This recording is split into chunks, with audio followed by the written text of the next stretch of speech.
আসসালামু আলাইকুম। স্ত্রী মারা যাওয়ার পর মেয়েকে নিয়ে বৌদ্ধ ধর্ম অবলম্বী একজন লোক থাকতে শুরু করে মুসলিম এলাকার একটি পরিত্যক্ত বাড়িতে। যে বাড়িটি ছিল অভিশপ্ত। অভিশাপ দিয়ে অনেকগুলো জিনকে আটকে রাখা হয়েছিল এই বাড়িতে, কিন্তু বৌদ্ধ ধর্মের অনুসারী হওয়ায় জিনে বিশ্বাস করত না সে। তাই তো লোকটি এখানে বাড়ি থেকে জিন বন্দি করার সকল তাবিজ খুলে ফেলে। এতেই ঘটে বিপত্তি। এই বাড়িতে তার সাথে এখন কি হতে চলেছে চলুন দেখা যাক আজকের এই গল্পে, যার নাম দ্য কার্স ল্যান্ড। গল্পের শুরুতেই আমরা কাদির নামের একজন লোককে ছুটে পালাতে দেখতে পাই। তার পেছনে তার গ্রামের অনেকেই তাড়া করছিল। তারা কাদিরকে থামতে বলে, কিন্তু কাদির তাদের কারোর কথাই শোনে না, বরং এক চোখে ছুটতে থাকে। এক সময় সে একটি খাদের মতো স্থানে লুকিয়ে পড়ে। সেখানে সে হঠাৎই একটি মানব খুলি দেখতে পায়, যার সাথে সাথে নড়ে ওঠে এবং সে ভয় পেয়ে খাদ থেকে বেরিয়ে আসে। গ্রামবাসীদের সামনে সে চলে আসে এবং তারা তাকে ফিরে আসতে বলে। তখন কাদির বলে ওঠে সে এই গ্রামের কেউ না, সে এই গ্রামে আর কখনোই ফিরবে না। এই কথা বলে সে একটি ছুরি বের করে। এখানে তার চোখ মুখে ক্ষোভ স্পষ্ট ফুটে ওঠে। দৃশ্য পরিবর্তিত হয় এবং আমরা মিট এবং তার কিশোরী মেয়েকে দেখতে পাই। তারা দুজন গাড়িতে করে কোথাও একটা যাচ্ছিল। মনে হচ্ছে তারা একটি ঠিকানা খুঁজছে। বেশ কিছুক্ষণ গাড়িতে চলার পর তারা একটি এলাকায় এসে পৌঁছায়। এই এলাকার সদর দরজায় আঁকা চাঁদ তারা দেখে বোঝাই যাচ্ছিল যে এটি একটি মুসলিম এলাকা। ভেতরে ঢুকে তারা নির্দিষ্ট স্থানে চলে যায়। এটি একটি পুরনো দোতলা বাড়ি ছিল। বাবা মেয়ে এখন থেকে এখানেই থাকবে। মিট এখানে তার মেয়েকে জিজ্ঞাসা করে যে এই জায়গাটি তার কাছে কেমন লেগেছে। উত্তরে মেয়ে বলে তার কাছে ভালো লাগা ছাড়া আর কোনো উপায়ও নেই। মিট এবং মেয়ে বাড়ির ভেতরে প্রবেশ করে। বাড়ির ব্রোকার তাদের জানায় এই বাড়ির সব পুরনো ফার্নিচার উপরের তলার একটি ঘরে রেখে দিয়েছে সে, আর তাদের ফার্নিচারগুলো শিফট করে ফেলেছে। বাড়ির পুরনো মালিক বলেছে এই বাড়ির কোনো ফার্নিচার যেন ফেলা হয় না, তাই তা উপরে রেখে দিতে হয়েছে। একথা শুনে মিট একটু অবাক হয়। মেয়ের হাতে আমরা একটি মাটির পাত্র দেখতে পাই, যার দিকে তাকিয়ে সে তার মাকে উদ্দেশ্য করে বলে যে তারা এই নতুন বাড়িতে উঠেছে। আমরা বুঝতে পারি তার মায়ের দেহাবশেষ এখানেই রয়েছে। ব্রোকার মিটকে ঘুরিয়ে ঘুরিয়ে পুরো বাড়িটি দেখায়। জানা যায় এই বাড়ির বিশেষত্ব হলো এই বাড়িটি তার ফ্যাক্টরি থেকে খুবই কাছে এবং এই বাড়ির ভাড়াও দিতে হবে না, এটি ফ্যাক্টরি বহন করবে। এমন সময় মিট লক্ষ্য করে এই বাড়ির নানান জায়গায় একটি কালো কাগজ লাগানো আছে, যেখানে কিছু আঁকাআঁকি করা আছে। মিট ব্রোকারকে এই ব্যাপারে কিছু জিজ্ঞাসা করতে যাবে তার আগেই আমরা কুকুরের ডাক শুনতে পাই। এটি হলো মিট এবং মেয়ের পোষা কুকুর বো। ব্রোকার মিটকে বলে সে যেন এই কুকুরকে বাড়ির বাইরে না যেতে দেয়, কারণ এটি একটি মুসলমান এলাকা। মুসলিমরা তাদের বাড়ির ভেতরে কুকুর ঢোকা অনেক ক্ষেত্রেই পছন্দ করে না। এখন ব্রোকাররা চলে যাওয়ার পর সে ঘরে লেগে থাকা ওই কালো কাগজগুলো ছিঁড়ে ফেলে। ওই সময় তার প্রচন্ড মাথা ব্যথা করছিল, তবে সে মাথা ব্যথার ঔষধ খুঁজেও পায় না। এরপর সে মেয়ের ঘরে যায়। নক না করে ঢোকায় মেয়ে তার উপর একটু বিরক্তই হয়। দেখা যায় মেয়ের ঘরের দরজায়ও ওই কালো কাগজটি লাগানো। মিট ওই কাগজটি ছিঁড়ে ফেলে। মেয়ে এতে করে অবাক হয়ে জিজ্ঞাসা করে সেটা কেন করলো। মিট মেয়ের কথার কোনো জবাব দেয় না। তখন তারা আবারও তাদের কুকুরের ডাক শুনতে পায়। কুকুরটি যেন সেখানে থাকতেই চাইছে না, সে বারবার ডাকছে এবং খালি জায়গাতে কিছু একটা যেন খুঁজছে। তার পাশে একজন লোককে দেখা যায়, যে কিনা মিট এবং তার মেয়েকে দেখা মাত্রই সেখান থেকে চলে যায়। মিট তার মেয়েকে জিজ্ঞাসা করে বোর কি হলো, সে আগে কখনো এমনটি করেনি। মেয়েও এখানে কিছুই বুঝতে পারছিল না। নিচে নেমে এসে তারা দেখতে পায় বো যেখানটাতে ডাকছিল সেখানে একটি পাখি মরে পড়ে আছে। তারা ভাবে হয়তোবা বো পাখিটিকে দেখেই এতটা উত্তেজিত হয়েছিল। মিট ওই পাখিটিকে তুলে নেয়। এক সময় রাত নেমে আসে। এত বড় দোতলা বাড়িতে তারা শুধুমাত্র দুজন। সবখানেই খাকা করছে নীরবতা। ভোরবেলা ফজরের আজানের শব্দে তার ঘুম ভেঙে যায়, যে ব্যাপারটা তার একদমই ভালো লাগে না। সে ওঠে এবং তার স্ত্রীর ছবি কিছুক্ষণ দেখে, আর এরপর ফ্রিজ খুলে পানি খায়। তখন সে কিছু শব্দ শুনতে পায়। পুরো বাড়ি ঘুরেও সে কিছুই দেখতে পায় না।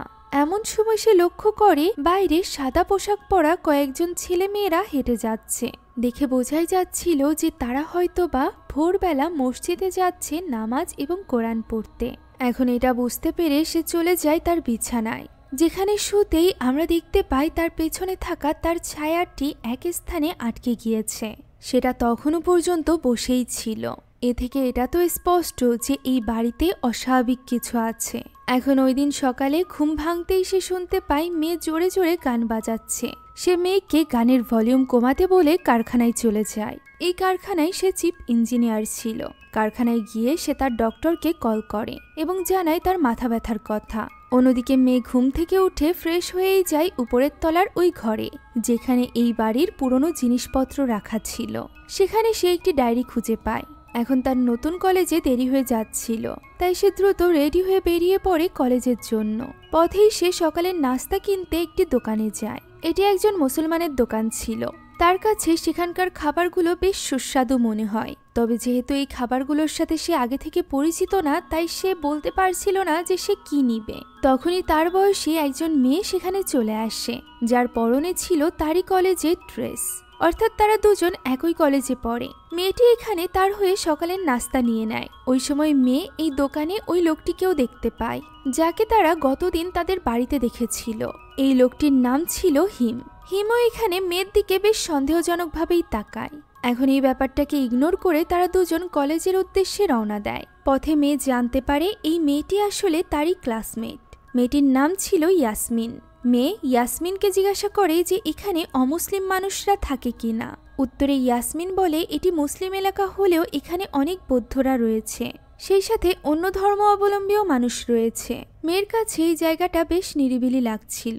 ব্যাংককের ভেতর হওয়ার পরও এইখানে গ্রামের মতো পরিবেশ রয়েছে। এখন দৃশ্য চলে যায় মিটের কারখানায়, যেখানে মিটের বস তাকে জিজ্ঞাসা করে যে তার বাড়িটি কেমন লাগলো। মিট তার জবাব না দিয়ে বলে যে তাকে এখানে কতদিন থাকতে হবে। তখন মিটের বস বলে তাকে চিফ ইঞ্জিনিয়ার বানানোর সাথে সাথেই তার সাথে অ্যাক্সিডেন্টটি হলো, যে কারণে সে ঠিকভাবে চিফ ইঞ্জিনিয়ারের দায়িত্ব পালন করতে পারেনি। আর এ কারণেই তাকে বদলি করে এই স্থানে পাঠানো হয়েছে। এখন এখানে তাকে নিজেকে প্রমাণ করতে হবে, আর এর জন্য কিছুটা সময় প্রয়োজন।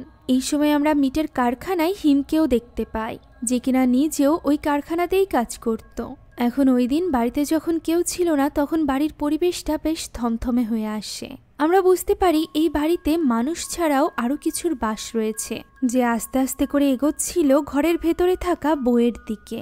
মিট বাড়িতে ফিরে দেখতে পায় বউ মরে পড়ে আছে, আর তার সামনে মেয়ে হতভম্ব হয়ে বসে বসে কাঁদছে। এটা দেখে মিট রেগে যায়, কেননা সে বারবার করে মেয়েকে বলে গিয়েছিল বউকে বাড়ির ভেতরে তালা দিয়ে রাখতে। মেয়ে জানায় সে ঠিকই বউকে ভেতরে আটকে রেখে গিয়েছিল।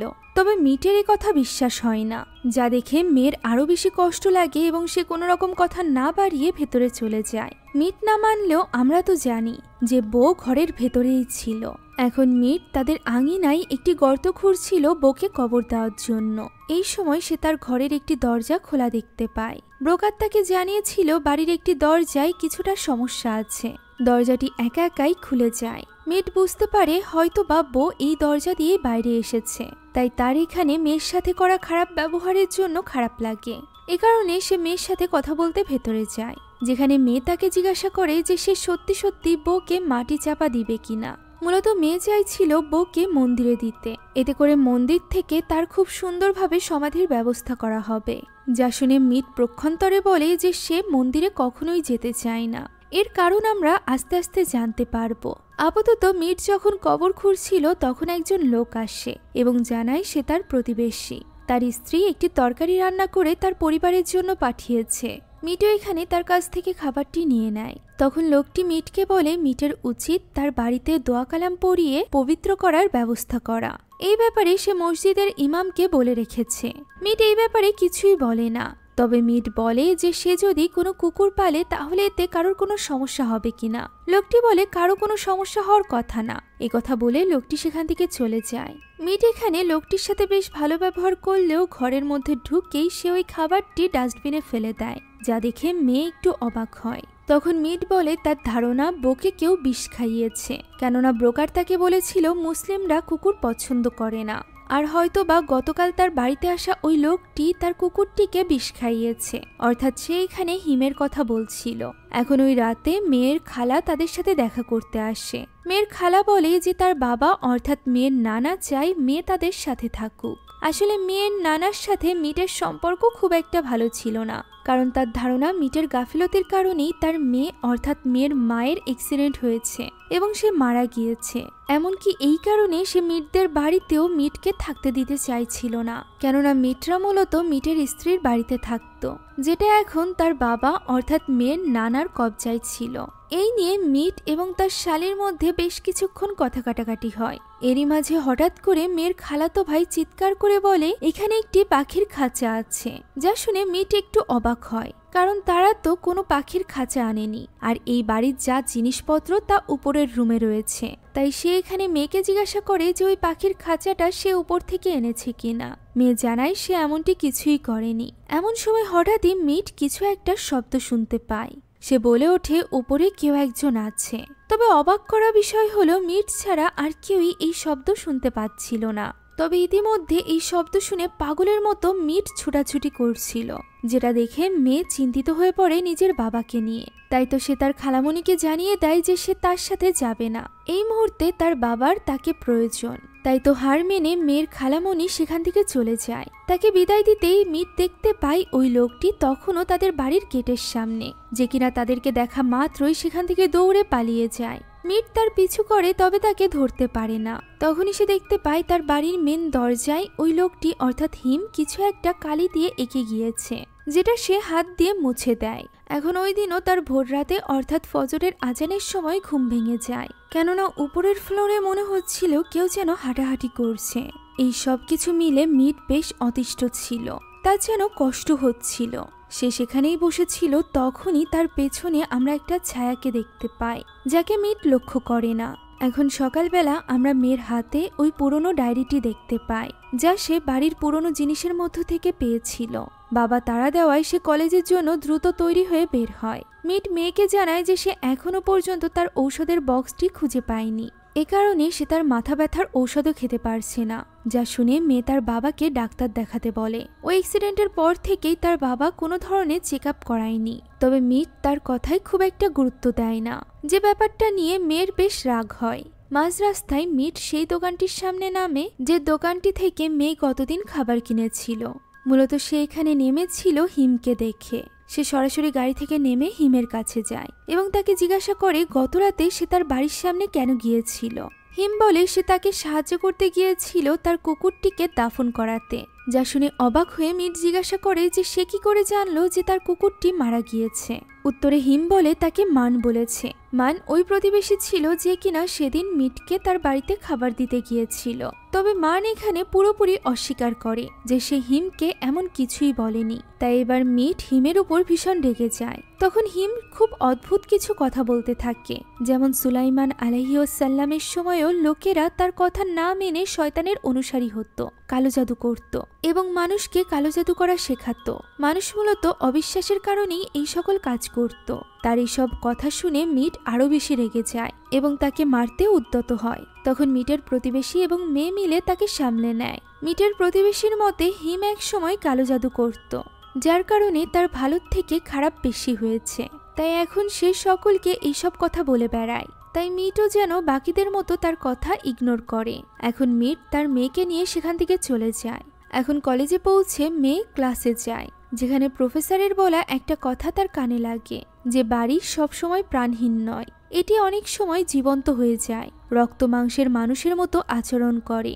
যাক, এখন কাজ শেষ করে মিট যখন ফিরে আসছিল তখন সে হিমকে দেখতে পায়। তাকে কিছু না বলে মিট চলে যাচ্ছিল। হঠাৎই তার গাড়ির সামনে বড় একটি ট্রাক চলে আসে। অল্পের জন্য সে বেঁচে যায়। রাতের বেলা আবারও মিট কিছু শব্দ শুনতে পায়। শব্দটি আসছিল দোতলার ঘর থেকে। সে যখন দেখার চেষ্টা করছিল তখন সে দেখতে পায় একজন মেয়ে ঘরের ভেতরে ঢুকে যাচ্ছে। তাই সে পিছু করতে করতে ওই ঘরের দিকে এগিয়ে যায়, যেখানে সে প্রথমে বউকে দেখতে পায়, যে কিনা পরক্ষণেই ভয়ঙ্কর এক কুকুরের রূপ নেয়, যার ফলে মিট ভয় পেয়ে যায় এবং সিঁড়ি থেকে পড়ে যায় এবং এতে করে সে ব্যথা পায়। যা দেখে মেয়ে ছুটে আসে এবং তাকে জিজ্ঞাসা করে তার কি হয়েছে। উত্তরে মিট জানায় সে বউকে দেখেছে। এ কথা শুনে মেয়ে অবাক হয়ে তার বাবার দিকে তাকিয়ে থাকে। পরদিন সকালে মেয়ে তাড়াতাড়ি ঘুম থেকে উঠে যায়। মিট নিচে নেমে আসলে মেয়ে তাকে বলে সে তার বাবার ঔষধ খুঁজে পেয়েছে এবং সেই সাথে সে তার বাবার জন্য এই এলাকার একটি চায়ের দোকান থেকে নাস্তা নিয়েছে। এই নাস্তার দোকানটা তাদের প্রতিবেশী চালায়, যার নাম হলো বাং। বাং তাদের বাড়িতে মিট এবং মেয়েকে নিমন্ত্রণ জানিয়েছে। তবে মিটের এটা ভালো লাগে না, কেননা মিট চাইছিল না যে মেয়ে প্রতিবেশীদের সাথে এত বেশি মিশুক। তবে মেয়ের মতে তারা যেহেতু এখানে নতুন এসেছে, তাই নিজেদের সুবিধার্থেই তাদের বন্ধু বানানো উচিত। মিট বলে সে এমন বন্ধু বানাতে চায় না যার কারণে তার কুকুর মারা যাবে, কিংবা তার ঘরে যারা কালো জাদুর কাগজ লাগিয়ে রাখবে। তবে মেয়ের কাছে এমনটি মনে হচ্ছিল না, তার মনে হচ্ছিল এই এলাকার মানুষজন বেশ ভালো মনের। মিট বলে তারা এখানে বেশি দিন থাকবে না, তাই তাদের এত পরিচিত মানুষের দরকার নেই। মিট এছাড়াও আরো বলে যে এই এলাকা এবং এই বাড়ি সবকিছু তার উপর এক খারাপ প্রভাব ফেলছে, তার মনে চাপ ফেলছে। মেয়ে বলে তার উচিত একজন ভালো মানসিক রোগের ডাক্তার দেখানো। এতে করে মিট রেগে গিয়ে বলে ওঠে যে সে পাগল নয়। তবে মেয়ের ধারণা সে খুব দ্রুতই পাগল হতে চলেছে। সেদিন হিম মসজিদে যায় নামাজ পড়তে। সে সহজে মসজিদে আসে না, তাই এলাকার লোকজন তাকে সেখানে দেখে বেশ অবাক হয়। একজন লোক তাকে বলে সে যেন নতুন আসা ওই লোকটিকে বিরক্ত না করে, তাদেরকে যেন নিজেদের মতোই থাকতে দেয়। হিম এতে কথা না বাড়িয়ে তার বাড়িতে ফিরে যায়। রাতের বেলা তাকে আমরা ইন্টারনেটে কালো জাদু সম্পর্কিত কিছু ভিডিও দেখতে পাই। অন্যদিকে ওই সময় মেয়ে বাড়িতে একা একা গেম খেলছিল। তখন তার বাবা তাকে কল দেয় এবং বলে রাতে তার ফিরতে দেরি হবে। সে যেন বাড়ির পেছনের দরজাটা ভালো করে বন্ধ করে দেয়। মেয়ের সাথে কথা বলতে বলতে হঠাৎই মিট লক্ষ্য করে তার ড্রয়ারে একটা মদের বোতল রয়েছে, যেটা সে রাখেনি। এই সময় তার কাছে মনে হয় ফোনের অপর প্রান্ত থেকে সে তার স্ত্রীর ডাক শুনেছে, কিন্তু পরবর্তীতেই হঠাৎ করে কুকুরের ডাক শোনা যায়, যা শুনে সে ভীষণ ভয় পেয়ে যায় এবং ভাবে মেয়ে হয়তো বা বিপদে আছে। তাই সে আর এক মুহূর্ত দেরি করে না। তখনই সে তার ফ্যাক্টরি থেকে বেরিয়ে যায় বাড়ির উদ্দেশ্যে। বাড়িতে ঢুকে পুরো অন্ধকারের ভেতরে সে মেয়েকে ডাকছিল। এমন সময় সে লক্ষ্য করে মেয়ে পেছনের দরজা দিয়ে কোথাও একটা চলে যাচ্ছে, যা দেখে সে মেয়েকে ডাকতে থাকে এবং তার পিছু পিছু বাড়ি থেকে বেরিয়ে যায়। অন্যদিকে আসল মেয়ে তো তার ঘরে বসে তখনও হেডফোন লাগিয়ে গেম খেলছিল, যে কারণে সে মিটের ডাক শুনতে পারেনি। এদিকে মিট চলে যায় বাড়ির পেছনের দিকে। সেখানে সে একটা পুকুরের ধারে 4টি লম্বা কালো খিমার পরা মেয়েকে দেখতে পায়, যারা কিনা উপর হয়ে কিছু একটা করছিল।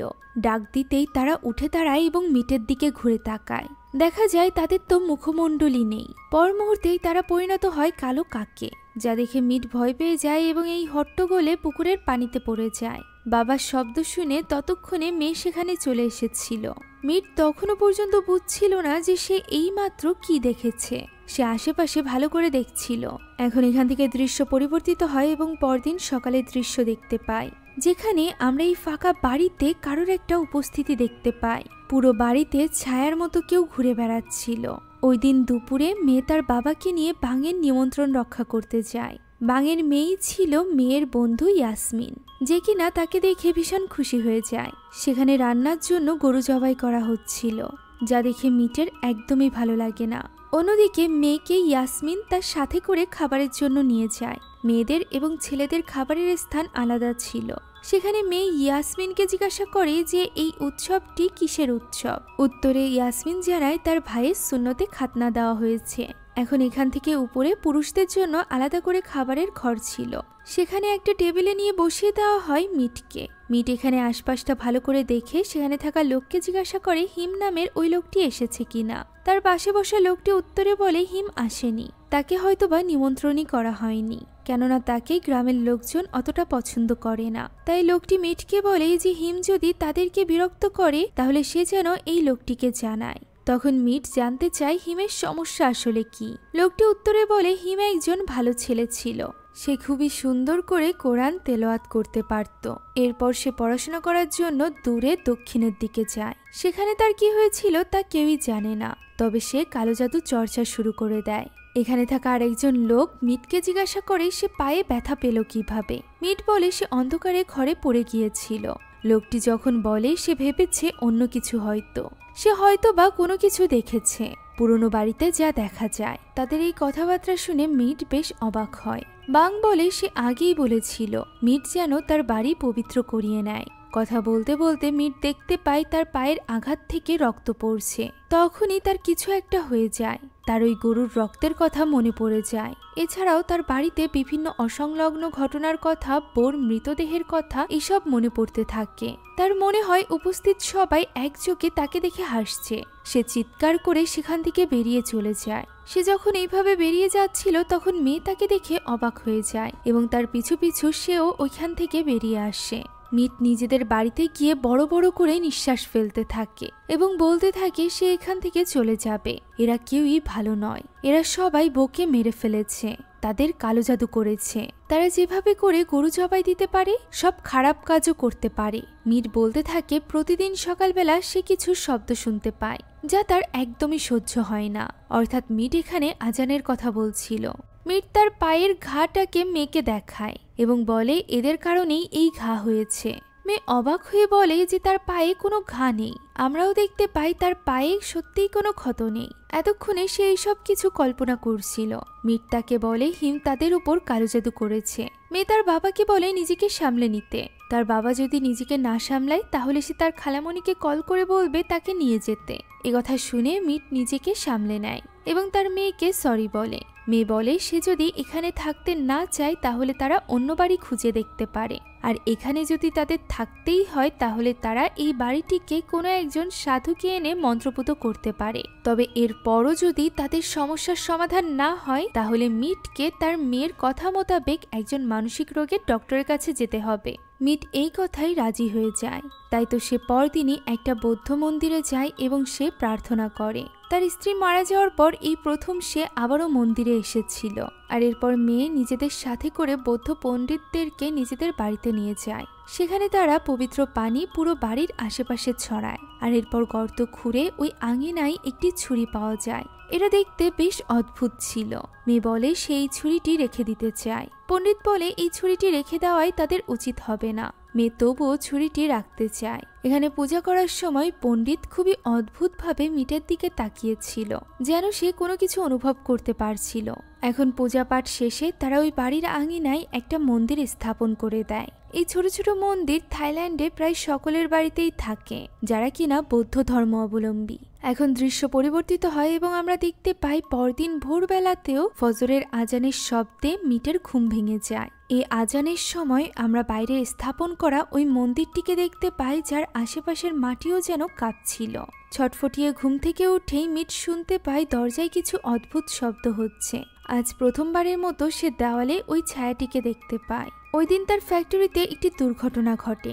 একটা মেশিনে আগুন ধরে কয়েকজন শ্রমিক আহত হয়ে যায়। মিট প্রথমে চেষ্টা করে মেশিনটি বন্ধ করার, তবে সে সঠিক সুইচ না চেপেই ল্যাপটপ দিয়ে সবকিছু কন্ট্রোল করতে যায়। এই ব্যাপারে তার একজন কর্মচারী তাকে বলছিল, তবে সে এটা শোনে না। তখনই ওই কর্মচারী নিজে গিয়ে মেশিনটি অফ করে দেয়, ফলে সবকিছু নিয়ন্ত্রণের মধ্যে চলে আসে। তখন মিটের বস সেখানেই উপস্থিত ছিল এবং তার হাতে ছিল মিটের ড্রয়ারে থাকা ওই মদের বোতলটি। তার মনে হচ্ছিল মিট হয়তো বা কাজের স্থানে এসে নেশা করছে, আর এই কারণেই সে এই সিচুয়েশন হ্যান্ডেল করতে পারেনি। দূর থেকে হিম এই সব কিছু দেখছিল। অন্যদিকে মেয়ে গিয়েছিল মন্দিরের ওই পণ্ডিতের সাথে দেখা করতে। পণ্ডিত বলে যে অতীত সব সময় তার ছাপ ফেলে, কখনো বস্তু রূপে, কখনো বা অনুভূতি রূপে, আবার কখনো বা স্মৃতি রূপে। মেয়ে পণ্ডিতকে অনুরোধ করে তার বাড়িতে যেতে এবং তার বাড়ি শুদ্ধিকরণের ব্যবস্থা করতে। তখন পণ্ডিত বলে শুদ্ধিকরণ করার জন্য তার যেটুকু আধ্যাত্মিক শক্তি প্রয়োজন সেই শক্তি তার নেই। তার শক্তি দ্বারা সে ওই বাড়িতে থাকা বস্তুটিকে দূর করতে পারবে না। অর্থাৎ সে বলতে চাইছিল অতীতের কোনো এক ভয়ানক কিছু ওই বাড়িতে রয়েছে যেটা তার শক্তি দ্বারা দূর করা সম্ভব নয়। এর ফলে মেয়ে দুশ্চিন্তায় পড়ে যায়। এরপর সে যায় ইয়াসমিনের বাবার দোকানে, যেখানে অন্যান্য মেয়েদের সাথে বসে ইয়াসমিন গল্প করছিল। কেউ একজন এই খালের ধারে ফাঁস দিয়ে মারা গিয়েছে। ইয়াসমিন এই ব্যাপারে মেয়েকে জানায়। এই কথা শুনে মেয়ে বেশ অবাক হয়। ইয়াসমিন বলে এই লোকটির পরিবারে একটি অভিশাপ ছিল, তার কারণেই সে মারা গিয়েছে। অভিশাপটি কি এই ব্যাপারে ইয়াসমিন তাকে কিছুই বলে না। মূলত এই ব্যাপারে সে সকলের সামনে কথা বলতে চাইছিল না। তাই মেয়ে ইয়াসমিনের সাথে তার বাড়িতে যায়। সেখানে ইয়াসমিন তাকে সবকিছু খুলে বলে। এই লোকটির ইতিহাস এবং মেয়ে এখন যে বাড়িতে আছে তার ইতিহাস একসাথে সম্পর্কিত। ওই লোকটির পরিবার এই বাড়িতেই ছিল। তারা যদিও এখানে আর থাকে না, তাদের পুরো পরিবার এখন আমেরিকায় থাকে। মেয়ে হঠাৎ করে জিজ্ঞাসা করে তাদের বাড়ি মুসলিম গোরস্থানের উপর করা হয়েছে কিনা। ইয়াসমিন অবাক হয়ে বলে কবরস্থান ওই বাড়ি থেকে অনেক দূরে। এরপর মেয়ে জানতে চায় মুসলিমরা ভূতে বিশ্বাস করে কিনা। ইয়াসমিন তাকে বলে মুসলিমরা ভূতে নয়, বরং জিনে বিশ্বাস করে। অনেক সময় জিনরা বাড়িঘর পাহারা দিয়ে থাকে। এখন ইয়াসমিন বলে মেয়ের কাছে অদ্ভুত শোনালেও তার এই মুহূর্তে হিমের কাছে যাওয়া উচিত। মেয়ে বলে তার হিমকে ভালো লাগে না, তবে ইয়াসমিনের মনে হচ্ছিল এই মুহূর্তে মেয়েকে সাহায্য করতে পারে একমাত্র হিম। এমন সময় ইয়াসমিন দেখতে পায় তার বাড়ি থেকে সকলে দৌড়ে কোথাও একটা যাচ্ছে।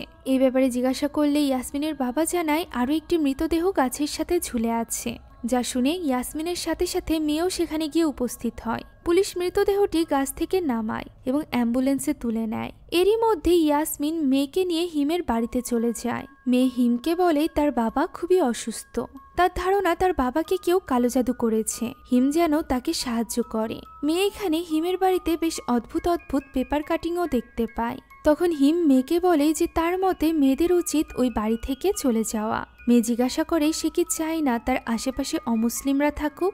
একথার প্রতি উত্তরে হিম জানায় যে তার স্ত্রী নিজেই একজন অমুসলিম। একথা শুনে মেয়ে কিছুটা চমকে যায়। হিম জানায় তার বাড়িতে যে সমস্যা হচ্ছে এর জন্য হিম দায়ী নয়, বরং মেয়ের নিজের বাবা দায়ী। তার কারণেই তাদের বাড়িতে কিছুটা সমস্যা হচ্ছে। তারা আসার আগে এই বাড়িটি সম্পূর্ণ নিয়ন্ত্রণে ছিল।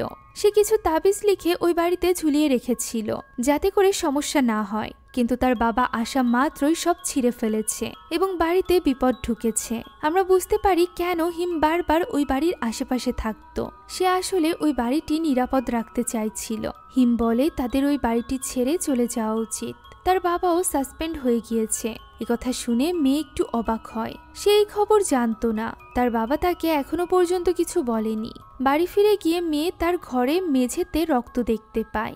এতে করে সে প্রচন্ড ভয় পেয়ে তার বাবাকে খুঁজতে উপরে যায়। খুঁজতে খুঁজতে বাবার ঘরে গেলে মেয়ে দেখতে পায় তার বাবা একটি ছুরি দিয়ে নিজের পায়ে আঘাত করছে। মূলত তার যে স্থানটিতে ক্ষত বলে মনে হচ্ছিল সে স্থানটি সে ছুরি দিয়ে খুঁজছিল। রক্ত সেখান থেকেই পড়ছিল। মেয়ে কোনো মতে মিটকে থামায় আর এরপর তাকে নিয়ে সিঁড়ি দিয়ে নেমে আসে। তবে সে কিছুতেই বাইরে যাওয়ার দরজাটি খুলতে পারছিল না। এমন সময় অপর পাশ থেকে দরজাটি খুলে দেয় হিম। হিমই মিটকে নিয়ে হসপিটালে যায় এবং তার পায়ে ব্যান্ডেজ করিয়ে আনে। গাড়িতে মিটের হুঁশ ফিরলে সে যখন হিমকে দেখে তখন সে জিজ্ঞাসা করে তারা কোথায় যাচ্ছে। উত্তরে মেয়ে বলে তারা দক্ষিণাঞ্চলে যাচ্ছে। হিম তাদের এমন একজনের কাছে নিয়ে যাচ্ছে যে কিনা তাদেরকে সাহায্য করতে পারবে, কিন্তু মিট জানায় সে হিমের সাথে যেতে রাজি নয়। মেয়ে বলে তাকে হিমের সাথে যেতেই হবে, তা না হলে সে তার বাবার সাথে থাকবে না। ফলে এবার মিট চুপ করে যায়। হিমের গাড়িতে একটি আয়াত লেখা লকেট ছিল। সেটি দেখে মিট জিজ্ঞাসা করে এটি সে কেন রেখেছে। উত্তরে হিম জানায় এতে পবিত্র কোরআনের আয়াত লেখা আছে। মিট বলে এইসব কিছু তাকে রক্ষা করবে না। তার গাড়িতেও এমন অনেক কিছুই ছিল, তবুও তার গাড়িটি অ্যাক্সিডেন্ট করেছিল। অর্থাৎ সে এখানে ওই অ্যাক্সিডেন্টের কথা বলছে যে অ্যাক্সিডেন্টে সে তার স্ত্রীকে হারিয়েছিল। মেয়ে তার বাবার কথায় খুব একটা গুরুত্ব না দিয়ে হিমকে বলে সে ইয়াসিনের কাছে বাড়িতে পাহারা দেওয়া জিনদের কথা শুনেছিল। এই ব্যাপারটা কি? হিম এবার তাকে জিনদের ব্যাপারটা খুলে বলে। জিন হলো মানুষের মতোই একটা সম্প্রদায়। এটি মানুষও নয় কিংবা শয়তানও নয়। ভালো জিনরা মানুষদের সাহায্য করে, আর খারাপ জিন শয়তানের সাথে মিলে মানুষের শরীর এবং মন কবজা করে ফেলে। বিশেষ করে যাদের মন দুর্বল তাদের উপর জিন কবজা করে। মিট বলে জিন না, ভূত বলে ডাকলেই পারে। হিম বলে যে তারা ভূত নয়, তারা মৃত কোনো কিছু নয় যারা কিনা মানুষকে ক্ষতি করার জন্য ফিরে আসে, বরং তারা জীবিত এক ধরনের এন্টিটি। সব ধর্মেই এই ব্যাপারে আলাদা আলাদা বিশ্বাস রয়েছে। এই কথা শুনে মিট হেসে বলে তাহলে কি ভূতদেরও ধর্ম রয়েছে? তার এইসব তুচ্ছ তাচ্ছিল্যের কথা ইগনোর করে মেয়ে হিমকে জিজ্ঞাসা করে যে তার বাবার কি হয়েছে। হিম উত্তরে বলে তার বাবার পেছনে খারাপ কোনো জিন পড়েছে যে কিনা তার মনের দুর্বলতার সুযোগ নিচ্ছে। এখন দক্ষিণে পৌঁছাতেই তাদের সকাল হয়ে যায়। সেখানে পৌঁছে বাবা এবং মেয়েকে একটা দোকানে বসিয়ে রেখে হিম একটি লোকের সাথে কোথাও একটা চলে যায়। কিছুক্ষণ পর সে মিটের জন্য একটা ওয়াকিং স্টিক নিয়ে আসে। এরপর তারা আবারও গাড়িতে করে রওনা দেয়। হিমের এইসব ব্যবহারে মিট নিজেও বেশ অবাক ছিল। এখন অবশেষে তারা এক জায়গায় এসে গাড়ি থামায়, আর এরপর হিম বলে এখান থেকে হেঁটে তাদের সামনে এগোতে হবে। তারা পাহাড় বেয়ে সামনের দিকে এগোতে থাকে, আমরা পাহাড়ে কিছু লোককে দেখতে পাই যাদের হাতে বন্দুক দেখা যায়। মিট তখনও পর্যন্ত সন্দেহ করছিল এবং ভয় পাচ্ছিল। এর উপর আবার সে বেশি দূর একসাথে হাঁটতেও পারছিল না। তবুও তারা এগোতে থাকে। সারাদিন হাঁটার পর প্রায় সন্ধ্যার দিকে তারা কারোর বাড়িতে এসে পৌঁছায়। সেখানে তারা একজন বৃদ্ধাকে হুইল চেয়ারে বসে ঘুমাতে দেখতে পায়। হিম তাকে জাগাতেই সে তাদের জিজ্ঞাসা করে যে তারা তার বিড়ালটিকে দেখেছে কিনা। এই মহিলার নাম হলো জাইনাব, যার কাছ থেকে হিম কালো জাদু শিখেছিল। হিম সবকিছু তাকে খুলে বলে। মহিলাটি বলে সে এখন আর এইসব কিছু করে না। হিম মিটদের দেখিয়ে বলে তারা বিপদে পড়েছে, তারা তার কাছে এ কারণেই সাহায্য চাইতে এসেছে। তারা ওই বাড়িতে থাকে। জাইনাব বুঝতে পারে যে হিম কোন বাড়ির কথা বলছে। সে অবাক হয়ে বলে ওই বাড়িতে তো সুরক্ষা দেওয়া আছে, সেখানে কোনো সমস্যা হওয়ার কথা না। তখন হিম জানায় সেখানে সমস্যা হচ্ছে। মেয়ে এগিয়ে এসে জিজ্ঞাসা করে ওই বাড়িতে কি সমস্যা রয়েছে। এর উত্তর না দিয়ে জাইনাব বলে মেয়ের তার বাবাকে নিয়ে চিন্তা করা উচিত, তার বাবা আর ঠিক হবে না। মেয়ে এটা শুনে কেঁদে ফেলে এবং বলে হিম বলেছিল জাইনাব সব ঠিক করতে পারবে। তখন জাইনাব বলে যে মিটের সমস্যা একমাত্র সে নিজেই ঠিক করতে পারবে, এ বাদে আর কেউ পারবে না। এমন সময় জাইনাবের পেছনে আগুন জ্বলতে শুরু করে এবং মিট প্রচন্ড জোরে চিৎকার করতে থাকে। তার চোখ মুখ পাল্টে গিয়েছিল, সে প্রচন্ড ছটফট করছিল। হিম এবং মেয়ে মিলে তাকে ধরে রাখতে পারে না। সে বারবার বলছিল যে এই লোকটি তার স্ত্রীকে খুন করেছে। এ কথা শুনে জাইনাব তার কাছে আসে এবং কপালে হাত দিয়ে দোয়া পড়ে জিন তাড়ানোর চেষ্টা করে। অনেক চেষ্টার পর জাইনাব সাময়িক সময়ের জন্য জিনকে তাড়াতে পারে। এরপর সে বিস্ময়ের সাথে জিজ্ঞাসা করে যে তারা বাবা মেয়ে মিলে এই কি কাজ করলো। দৃশ্য চলে যায় গল্পের শুরুতে দেখা কাদিরের কাছে। কাদির এবং তার মতো কয়েকজন অসম্ভব পরিশ্রমের কাজ করছিল। তাদের বড় সাহেবরা তাদের কোনো রকম বেতন ছাড়াই এই অমানসিক পরিশ্রম করিয়ে যাচ্ছে। কাদিরের মতো লোকদের পা কেটে যাচ্ছে, হাত কেটে রক্ত বের হচ্ছে, কিন্তু তারা কাজ থামাতে পারছে না। কাজ থামালেই শাস্তির ব্যবস্থা। তবুও কাদির এক সময় থেমে যায় এবং বলে সে বাড়ি ফিরে যেতে চায়। তার এক সহকর্মী তাকে বলে সে বাড়ি ফিরে কি করবে, তার বাড়িতে কিছুই অবশিষ্ট নেই। তবে কিছু থাকুক বা না থাকুক, কাদিরের জন্য তার নিজের বাড়ি ছিল জান্নাত। এখন এইভাবেই রাত নেমে আসে। ওই রাতে আমরা কাদিরকে দেখতে পাই যে কিনা একজন লোকের ওপর ঝাড়ফুঁক করছিল। তার এক বড় সাহেব দূর থেকে এইসব দেখে জিজ্ঞাসা করে কাদির কি কালো জাদু জানে। উত্তরে তার সাথে থাকা লোকটি বলে যে কাদির জিন তাড়ানোর কাজ করতে পারে। তারা এক বন্ধুকে জঙ্গলের পথে জিন ধরেছে। তখন বড় সাহেব লোকটিকে বলে যে কাদিরের দিকে লক্ষ্য রাখতে। তাদের মতো ছেলেপেলেরা সুযোগ পেলেই পালিয়ে যায়। অন্যদিকে সফলভাবে জিন তাড়ানোর পর কাদির তার এক সহকর্মী ম্যাটকে বলে যে এরপর থেকে সে নিজেও এই কাজ করতে পারবে। ম্যাট আসলে কাদিরের সাথে থেকে জিন তাড়ানো শিখছিল। কাদির বলে এইসব ঠিকঠাক মতো শিখতে পারলে সে এখান থেকে পালিয়ে যাবে এবং নিজেদের জায়গায় ফিরে যাবে। ম্যাট বলে সে নিজের জায়গায় ফিরে যেতে চায় না, বরং এখানেই থাকতে চায়। এখানে অনেক সুযোগ সুবিধা আছে, এখানে 3 বেলা তারা খেতে পারছে। কাদিরের মতে তাদের এখানে কিছুতেই ভালো মতো থাকতে দেওয়া হবে না। ম্যাট এসব শুনে রেগে যায় এবং বলে কাদির অনেক স্বার্থপর, সে জিনদের ব্যবহার করে নানান অপকর্ম করে। এই নিয়ে 2 বন্ধুর মধ্যে ঝগড়া হয়ে যায়। ম্যাট সরাসরি চলে যায় এক বড় সাহেবের কাছে এবং বলে কাদির সহ আরো কিছু ছেলেরা এখান থেকে পালিয়ে যাওয়ার পরিকল্পনা করছে। ম্যাট সহ বড় সাহেবের লোকেরা কাদিরকে ধরার জন্য ছুটতে থাকে। দৃশ্য চলে যায় মুভির শুরুতে দেখা ওই দৃশ্যতে, যেখানে ছুটতে ছুটতে কাদির বলে যে সে এখানে আর থাকবে না, এটি তার জায়গা না। তবুও তারা তাকে ঘিরে ফেলে এবং মারার জন্য প্রস্তুত হয়। তখনই কাদির একটি কাজ করে, সে তার ওই বিশেষ ছুরিটি বের করে এবং শয়তানের কাছে প্রার্থনা করে। সে বলে ইবলিস যেন এই এলাকা অভিশপ্ত বানিয়ে দেয়, এখানে যেন কেউ বাঁচতে না পারে। তার এই অভিশাপে সবাই চমকে যায়। মার্ট তাকে বারবার বারণ করছিল, কারণ অন্ততপক্ষে সে নিজে জানতো যে এই অভিশাপ কতটা ভয়ঙ্কর হতে পারে।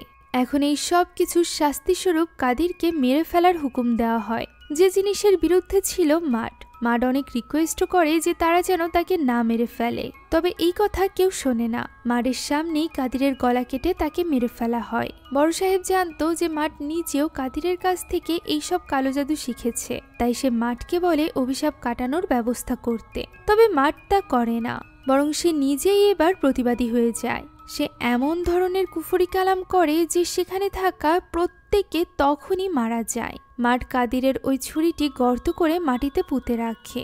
সে একটি পাখির খাঁচার ভেতরে ওই অভিশাপকে বন্দি করে রেখেছিল। এই খাঁচাটি মেয়ের খালাতো ভাই খুঁজে পেয়েছিল এবং তার হাত ধরেই ওই অভিশাপও মুক্ত হয়ে গিয়েছিল। বাকি কাজ মেয়ে করেছিল। পণ্ডিত যে ছুরিটি খুঁজে পেয়েছিল তা মেয়ে নিজের কাছে রেখে দিয়েছিল। এই ছুরিটি আসলে কাদিরের ছুরি ছিল। যাক, এখন কাদিরের অভিশাপ আটকে মাঠ বেশি দিন বাঁচতে পারে না, কেননা তার কালো জাদুর কারণেই বড় সাহেব মারা গিয়েছিল। এ কারণে পরদিনই তাকে শাস্তিস্বরূপ পানিতে ডুবিয়ে মেরে ফেলা হয়। আর এতে করে ওই স্থানে মারের অভিশাপও লেগে যায়। ফলে ওই পুরো জায়গাটি পরিণত হয় একটা অভিশপ্ত জায়গায়। সেখানে বাড়ি করে এক জমিদার উঠেছিল, যে কিনা এক মুসলিম নারীকে বিয়ে করে। ওই জমিদারটি জিনের সাহায্যে অভিশাপগুলো সেখানেই বন্দি করে রেখেছিল। তবে এখন আবার সেই অভিশাপ মুক্ত হয়ে গিয়েছে। আবারও সেই অভিশাপ বন্দি করার ব্যবস্থা করতে হবে। দৃশ্য বর্তমানে আসে এবং জায়নাব বলে যে মিটের নিজের অভিশাপ হলো তার নিজের দুঃখ। তার মনের দুঃখ এবং দুর্বলতার কারণেই জিন তাকে সহজেই কাবু করে নিয়েছে। সেখান থেকে তাকে আগে মুক্তি পেতে হবে। এখন জায়নাবের ওই স্থান থেকে তারা রওনা দেয় তাদের বাড়ির উদ্দেশ্যে। পথে হিম নামাজ পড়ার জন্য থামে। এই সুযোগে বাবা মেয়ে দুজনই কথা বলতে থাকে। তাদের কথা থেকে জানা যায় যে মেয়ের হাতে আমরা সব সময় যে ডায়েরিটি দেখতাম এটি আসলে তার মায়ের ডায়েরি ছিল, যেখানে তার মা ছবি আঁকত। মেয়ে জানায় তার মা মারা যাওয়ার আগে অর্থাৎ ওই অ্যাক্সিডেন্টের দিন সে মিটের একটা ছবি এঁকেছিল, যেটা দেখা মাত্রই মিটের ওই দিনের কথা মনে পড়ে যায়, যে কিভাবে সে তার ভালোবাসার মানুষটিকে হারিয়েছিল। এমন সময় সেখানে হিম চলে আসে। হিম বলে রাতটা তাদের সেখানেই থাকতে হবে। তারা একটি হোটেলে ওঠে। আজও ফজরের সময় মিটের ঘুম ভেঙে যায়। ওই দিন হোটেল থেকে মিট এবং মেয়ে দুজনই চলে যায় তাদের আগের বাড়িতে। তবে বাড়ির সামনে গিয়েই দুজন হতভম্ব হয়ে যায়। তাদের বাড়ির সামনে বিক্রি হওয়ার ব্যানার লাগানো আছে। মেয়ে তার খালামণিকে কল দেয় এবং জিজ্ঞাসা করে তার বাবার বাড়ি সে বিক্রি করলো কেন। মেয়ের চোখে পানি চলে আসে। তার একের পর এক ছোটবেলায় এই বাড়িতে কাটানো সব স্মৃতিগুলো মনে পড়তে থাকে। সেই সাথে মনে পড়তে থাকে মায়ের সাথে কাটানো ওই স্মৃতিগুলো, যেগুলো সে আর কোনোদিনও ফিরে পাবে না। যেটা বুঝতে পেরে মিট পাগলের মতো হয়ে যায় এবং দরজা ভেঙে ভেতরে ঢোকার চেষ্টা করে। মেয়ে কোনো মতে তার বাবাকে থামায়। এখন এই মুহূর্তে তারা আবারও বাধ্য হয়ে ফিরে আসে তাদের পুরনো ওই ভুতুরে বাড়িতে। মেয়ে মিটকে বিশ্রাম নিতে বলে এবং সে তাদের জিনিসপত্র গুছিয়ে নিতে শুরু করে, যাতে করে তারা দ্রুত এখান থেকে কোথাও চলে যেতে পারে। বাইরে তখন প্রচন্ড বাতাস বইছিল। আমরা দেখতে পাই তাদের ঘরের আঙিনায় বসানো ওই মন্দিরটিতে ফাটল ধরতে শুরু করেছে। মিটের ঘরের ভেতরেও প্রচন্ড হাওয়া বইতে থাকে। লাইট ফ্লিকার করতে থাকে এবং জিনিসপত্র পড়ে যেতে থাকে। মিট বুঝতে পারে না এসব কি হচ্ছে। হঠাৎই তখন মিটের স্ত্রীর দেহ অবশেষ থাকা মাটির পাত্রটি পড়ে ভেঙে যায়। সে নিজেও ছিটকে পড়ে। সে কোনো মতে উঠে দাঁড়ায় এবং তার স্ত্রীর ছবি নিয়ে বাইরে বেরিয়ে যায়। মেয়ে সব গোছগাছ করে নিচে এসে তার বাবাকে খুঁজে পায় না। তার মায়ের মাটির পাত্রটি ভেঙে পড়ে থাকতে দেখে সে প্রচন্ড কাঁদতে শুরু করে। এমন সময় বাইরে দরজায় শব্দ হয়। দেখা যায় হিম জায়নাবকে নিয়ে চলে এসেছে। সে জায়নাবকে পুরো ঘর ঘোরাতে থাকে এবং জায়নাবও দোয়া পড়তে পড়তে চারিপাশ পর্যবেক্ষণ করতে থাকে। পরিস্থিতি ধীরে ধীরে খারাপ হয়ে যায়। পুরো ঘর জোরে জোরে কাঁপছিল। জায়নাব এর মধ্যে কোনো মতে নিজেকে সামলে দোয়া পড়ে জিনকে চলে যেতে বলে। কিছুক্ষণের মধ্যে পরিস্থিতি কিছুটা শান্ত হলে তারা ঘরের বাইরে যায়। দেখা যায় মন্দিরের চারিপাশ থেকে কালো ধোঁয়া বের হয়ে সেটা আকার নিয়েছে বিরাট আকারের দানবের। সব দেখে শুনে জায়নাব বলে সে একা এর সাথে যুদ্ধ করতে পারবে না, তার হিমেরও সাহায্যের দরকার। অন্যদিকে বাইরে মেয়ে তার বাবাকে খুঁজে চলেছিল। মিটের কোনো পাত্তাই পাওয়া যাচ্ছিল না। একসময় মেয়ে তার বাবাকে খুঁজে পায়, যে কিনা চুপচাপ বসেছিল।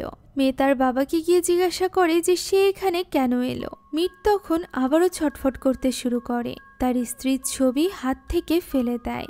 দূরে মিট তার স্ত্রীকে দাঁড়িয়ে থাকতে দেখতে পায়। সে তার স্ত্রীর দিকে এগিয়ে যায় কাঁদতে কাঁদতে। তখনই তাকে সরি বলে মেয়ে জড়িয়ে ধরে এবং সামনে যেতে মানা করে। মেয়ে কাঁদতে কাঁদতে তার বাবাকে বোঝানোর চেষ্টা করে যে তার মা এখানে নেই, তার মা এই পৃথিবীতে নেই আর কখনো আসবেও না।